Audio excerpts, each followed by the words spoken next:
अस्सलाम वालेकुम students.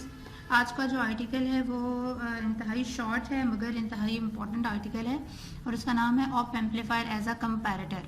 Comparator का मतलब है कि ये एक ऐसा सर्किट है जो कंपैरिजन करेगा। ठीक है, किसको कंपैरिजन करेगा, किस चीज़ का कंपैरिजन करेगा? जो हम लोग वोल्टेज देंगे उस वोल्टेज को हम चाहते हैं कि हम ये देखें कि ये वोल्टेज बड़ा है या छोटा है, तो उसका कंपैरिजन के लिए हम कंपैरेटर का सर्किट लगाएंगे। अब ये याद रखें, कंपैरिजन के लिए एटलीस्ट दो चीज़ों का होना ज़रूरी है।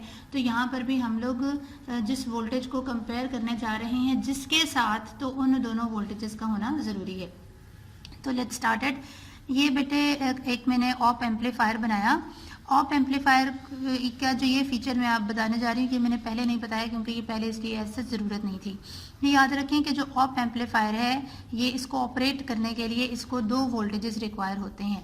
दो वोल्टेजेस का मतलब कि एक इसको पॉजिटिव वीसीसी चाहिए होता है और एक इसको नेगेटिव वीसीसी चाहिए होता है। ठीक है, और फॉर एग्जांपल कि अगर आपने 12 वोल्ट्स की बैटरी यूज़ की है तो पॉजिटिव 12 वोल्ट्स इसको यहाँ पर रिक्वायर है और नेगेटिव 12 वोल्ट्स जो है वो इसको यहाँ पर रिक्वायर है। तो ये इसके नॉर्मल ऑपरेशन के लिए, ऑप एम्पलीफायर के नॉर्मल ऑपरेशन के लिए ये ज़रूरी है कि ये नॉर्मली वर्क करता है जब इसको दो वीसीसीज मिलती हैं। ठीक है, तो ये याद रखिएगा। अब हम चलते हैं operational amplifier as a comparator पर। ये है जी इसका कंपैरेटर का सर्किट। इसको थोड़ा सा अंडरस्टैंड कर लेते हैं। ये हमने लगाया ऑप एम्पलीफायर, ये इसके नॉर्मल ऑपरेशन के लिए यहाँ पर प्लस वीसीसी दे दी और यहाँ नेगेटिव वीसीसी दे दी, यानी कि आपने जो बैटरी लगाई है उसका पॉजिटिव टर्मिनल आप यहाँ देंगे और नेगेटिव टर्मिनल आप यहाँ पर अटैच कर देंगे। और नॉर्मली जो ऑपरेशनल एम्पलीफायर है वो 12 प्लस माइनस 12 वोल्ट्स पर ऑपरेट हो जाता है। ठीक है, यहाँ है आउटपुट। अब ये जो इन्वर्टिंग टर्मिनल पर मैंने वोल्टेज दिया है V, बेसिकली ये वो वोल्टेज है जिसको मैंने कंपेयर करवाना है। मुझे ये चेक करना है कि ये V की वैल्यू बड़ी है या छोटी है। और V पॉजिटिव पर यानी कि नॉन इन्वर्टिंग टर्मिनल पर मैं एक और वोल्टेज लगाऊंगी। ये है VR, रेफरेंस वोल्टेज।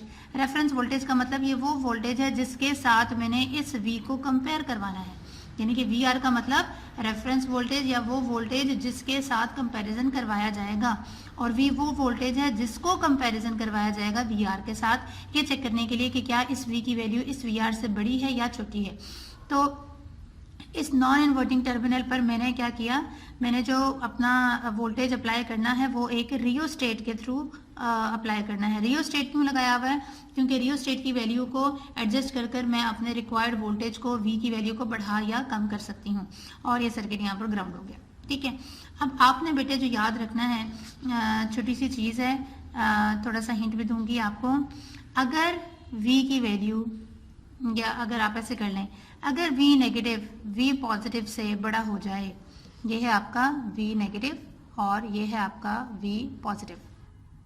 ठीक है, वो और बात है कि V नेगेटिव V के बराबर है, V पॉजिटिव V R के बराबर है। ठीक है, अगर V नेगेटिव V पॉजिटिव से बड़ा हो जाए, यानी कि नॉन इन्वर्टिंग टर्मिनल पर, इन्वर्टिंग टर्मिनल पर दिया जाने वाला वोल्टेज नॉन इन्वर्टिंग टर्मिनल पर दिए जाने वाले वोल्टेज से बड़ा हो जाए, इट मीन्स कि V की वैल्यू VR से बड़ी हो जाएगी, देन आपको आउटपुट पर माइनस VCC मिलेगा।